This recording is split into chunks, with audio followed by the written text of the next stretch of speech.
Je vais parler de la fabrique des stars. La fabrique des stars. Est-ce que vous savez qu'on peut fabriquer une star? Est-ce que vous savez que du jour au lendemain, on peut prendre quelqu'un qui n'est connu par personne et on fait que cette personne devient une star planétaire volontairement? Est-ce que vous savez qu'on peut le faire? Je vais même le dire autrement. Est-ce que vous savez qu'on le fait? Est-ce que vous savez qu'on l'a déjà fait plusieurs fois?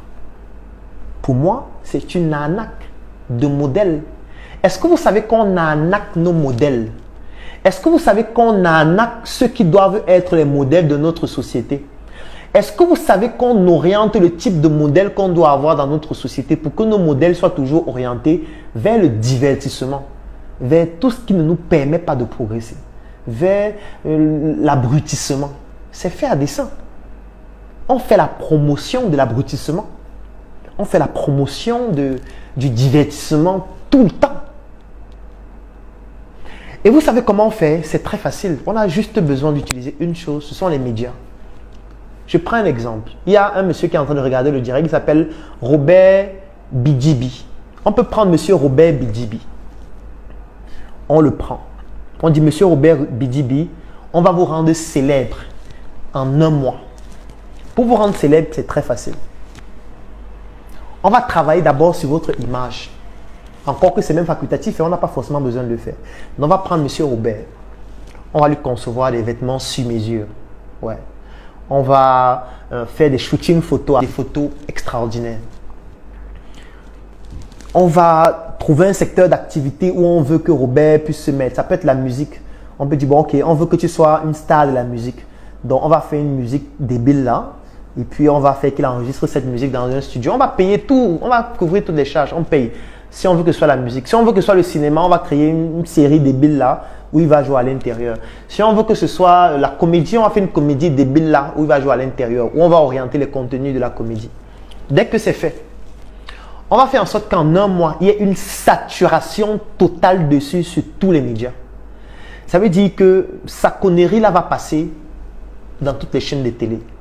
Ça va passer sur toutes les grandes pages qui ont les grandes audiences sur Internet.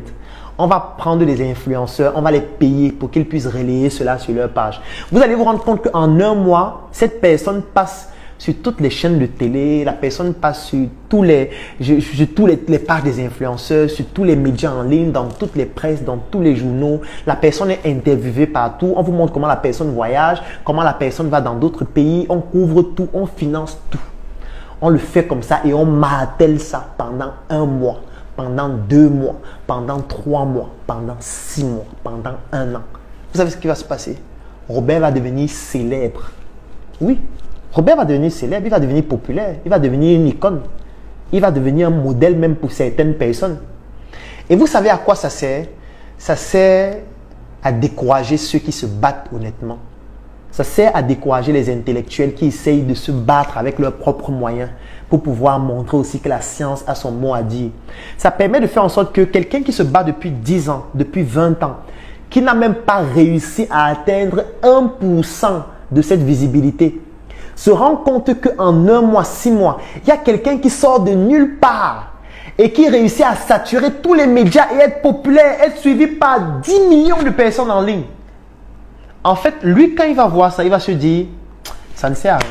C'est-à-dire que ça ne sert à rien donc de combattre. Ça ne sert à rien de faire ma science tout le temps. Ça ne sert à rien de faire mes études tout le temps. Ça ne sert à rien d'aller vendre sur le marché tout le temps. Ça ne sert à rien de vouloir aussi gagner de l'argent honnêtement. En fait, ça ne sert à rien. C'est mieux de faire comme les autres là.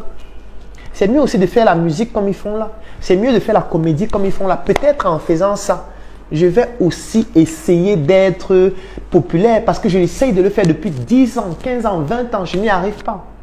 Et on va faire ça avec une personne. Après, on va faire ça avec une deuxième. Après, on va faire une troisième, une dixième, une vingtaine. Ça va donner maintenant une vingtaine de personnes qui deviennent des icônes de la bêtise dans la société. Et qui vont frustrer les intellectuels, qui vont frustrer les gens qui sont compétents, qui vont frustrer les gens qui veulent apporter. Ces gens vont faire quoi? Certains vont prendre la main, ils vont se dire, ah, ça ne sert plus à rien de rester ici parce que j'essaye d'être honnête, ça ne fonctionne pas alors que l'autre, lui, il n'était rien, il devient populaire en 2 minutes. Moi, depuis 20 ans, j'essaye de faire des études scientifiques sur tel domaine. Je ne suis jamais valorisé. Je n'ai jamais eu de visibilité sur rien. Mais quelqu'un vient et chante une chanson qui n'a aucun sens juste parce qu'on sature partout avec ça. Et je vous ai parlé de ça dans ma formation Apprendre à apprendre. Ça s'appelle la consolidation consciente. Le fait qu'on martèle la même chose plusieurs fois, ça crée des connexions de neurones qu'on appelle des synapses. Les synapses vont créer ce qu'on appelle des alliages spécifiques entre votre hippocampe et les organes de sens. Et les alliages spécifiques vont maintenant modifier votre comportement et votre attitude. Ça va faire que même si vous n'aimez pas ça, à un moment donné, vous allez commencer à mimer la chanson. À un moment donné, vous allez devenir aussi con de manière inconsciente. Vous allez tomber dans le divertissement et la bêtise permanente. Et ça va devenir vos modèles. Ces 20 personnes vont devenir les modèles de notre société. Vous ne trouvez pas que c'est un scandale? Ça veut dire qu'avec l'argent, on peut orienter les modèles d'une société vers la bêtise. C'est ça qui se passe dans plusieurs pays africains. C'est une arnaque, c'est une manipulation. Donc les modèles que vous voyez ne sont pas forcément ceux qui méritent de l'être. Il y a des modèles fabriqués pour rendre la population stupide, c'est tout. Et pour créer un étalon de médiocrité dans la société. C'est pour ça que je lance un appel à tous les intellectuels. Les intellectuels doivent se mettre ensemble. Parce que si vous êtes seul, ça va vous frustrer et vous allez abandonner. Les intellectuels doivent se mettre ensemble, mettre leurs moyens ensemble, mettre leur cerveau ensemble, mettre leurs compétences ensemble pour que la médiocrité ne devienne plus l'étalon de notre société comme c'est le cas actuellement. Sinon, tous les intellectuels, toutes les personnes brillantes vont se décourager, vont déprimer, vont se suicider, vont aller en exil, vont aller dans d'autres pays, vont prendre la mer et on va laisser la société aux idiots. Et idiot, c'est un euphémisme. C'est choquant, mais je ne suis pas désolé parce que c'est ça qui est en train de se produire dans notre société. Et ça, c'est arnaquer l'avenir d'une génération. C'est une arnaque, tout simplement. C'est une arnaque. Les médias, c'est une arnaque. Les médias transmettent l'information qui est fonction des intérêts de ceux qui ont le média. C'est pour ça que les médias qui sont étatiques ne transmettent pas la même information que les médias qui sont financés par l'opposition, qui ne vont pas transmettre la même information que les médias qui sont financés par les ONG, qui ne vont pas transmettre la même information que les médias qui sont financés par les multinationales ou par les forces ou par les puissances étrangères. Chaque média transmet l'information qui valorise les intérêts de ceux qui possèdent le média et ceux qui financent le média. C'est pour ça que je dis que le média et les médias, c'est une arnaque. Les médias transmettent les informations pour manipuler et pour orienter l'information en fonction de leurs intérêts, pas en fonction des intérêts du peuple. C'est pour ça que je dis qu'un entrepreneur ne doit pas regarder la télévision, sauf si c'est sa télévision, sauf si c'est sa propre chaîne, ou alors s'il est actionnaire dans cette chaîne, ou tout simplement s'il a peut-être des contenus qu'il diffuse dans ces chaînes-là qui lui permettent d'avoir de la visibilité et gagner de l'argent. En dehors de ça, la télé, ça ne vous sert à rien. En fait, je suis sûr qu'on a déjà fait 3 heures, alors que le direct devait faire 2 heures. C'est passionnant de parler du monde qui est une arnaque. Parce que je pourrais continuer comme ça pendant 10 heures de temps. Les exemples n'en finiraient pas. Tout le monde entier, c'est une arnaque. Tout le monde entier. Et le but du direct avait pour objectif de vous permettre de comprendre l'arnaque dans laquelle nous vivons. De vous permettre de comprendre les manipulations qu'il y a dans notre société. De vous permettre de comprendre que nous sommes en train de jouer à un jeu de football où les adversaires ont la possibilité de marquer les buts avec la main. Mais nous, on essaye toujours de marquer avec les pieds parce qu'on se dit qu'on veut respecter une loi qui en réalité est biaisée et est pipée d'avance. Quand vous êtes dans un jeu où les autres ne respectent plus les règles, où personne ne respecte les règles, ou alors respecte d'autres formes de règles, vous devez comprendre quelles sont ces règles-là. Vous devez vous adapter par rapport à ces règles-là. Vous devez vous développer en fonction de ces règles-là pour avoir les moyens financiers, économiques, stratégiques, pour avoir le lobbying et pour avoir toute la puissance nécessaire avant de penser à changer les règles. Vous ne pouvez pas changer les règles sans argent.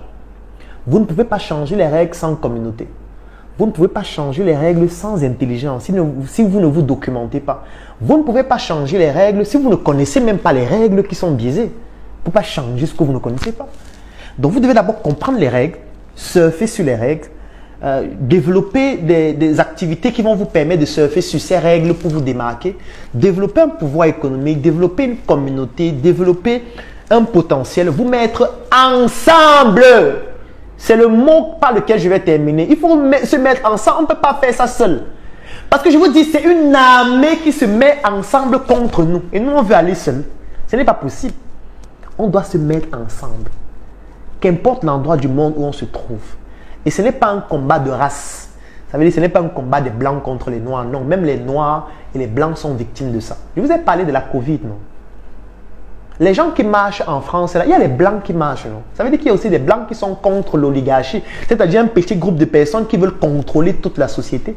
Les blancs sont aussi victimes de ça. Ce n'est pas un combat de race des blancs contre les noirs, non. C'est un combat de l'humanité. C'est un combat de la logique. C'est un combat humain que nous devons défendre, mais en nous mettant ensemble du moment où on partage la même idéologie. Qu'importe d'où on vient.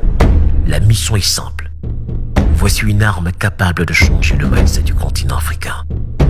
Détruire l'obésité de l'inconsistance intellectuelle dans laquelle se cache le coffret VIP. Il possède une arme contenant 200 heures de formation et 8 ans d'expérience entrepreneuriale. Recevez le pouvoir de devenir une meilleure version de vous-même.